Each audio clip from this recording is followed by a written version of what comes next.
Hey guys, have you ever heard birds singing and wondered what they're saying? Do different birds speak different languages? And can we ever understand what birds are trying to tell us?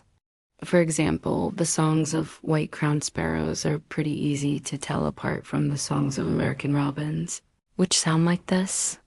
There's one bird whose songs are notoriously difficult to decipher, though, the legendary mockingbird. Their vocal cords can also vibrate at very low frequencies, allowing them to produce extremely loud sounds. In Australia, there's an endangered species of parrot known as the black cockatoo. These birds live in forests where several species of cockatoos overlap. And to avoid being attacked by the territorial birds, the black cockatoos have evolved to mimic the calls of other cockatoos. Each dialect helps them stay safe in a specific territory. For example, a black cockatoo that mimics the calls of a red-tailed black cockatoo will be spared by the territorial red-tails. This allows the black cockatoos to live in areas where there are plenty of resources without being attacked. That's why they can copy human speech so well. They have the equipment to do it. When a female canary starts laying eggs, she stops singing. Birds use their voices to strengthen their bonds with each other, which makes sense since birds who get along with each other are more likely to survive and reproduce. So maybe learning another bird's language isn't so different from learning another human language after all. That's not great news for her mate, who spends a lot of time singing to her. And if he can't get her attention, he might just give up on trying to breathe.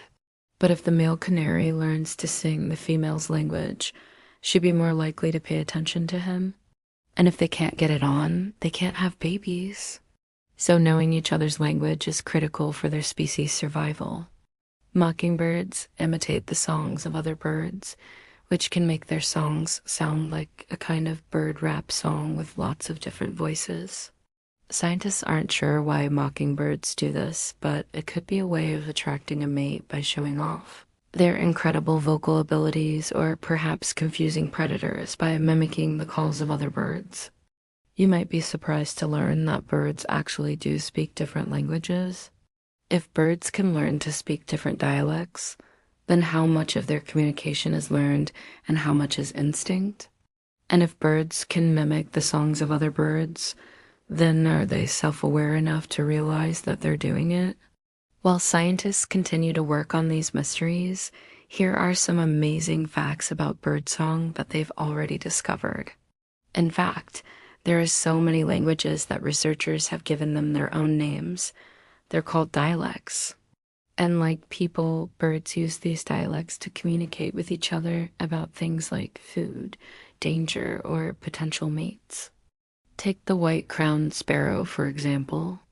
Male white-crowned sparrows sing to attract a mate, and depending on where they live, they sing different songs. Sparrows in the eastern United States sing a song with a series of whistles. Meanwhile, sparrows in the west sing a completely different song with a warbling melody. Even within a single region, there can be differences. One study found that sparrows from different cities within the same state have different songs. So sparrows in Boston don't exactly speak the same language as sparrows in, say, New York City.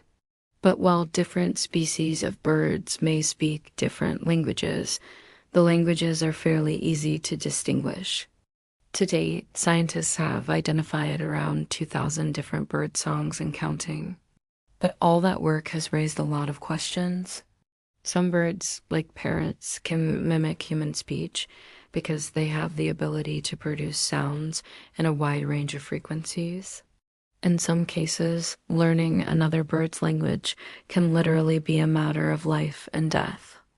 And in some cases, speaking another bird's language can actually help save their lives.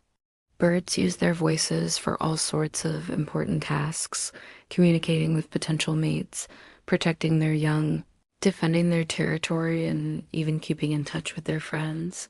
Thanks for watching. See you next time.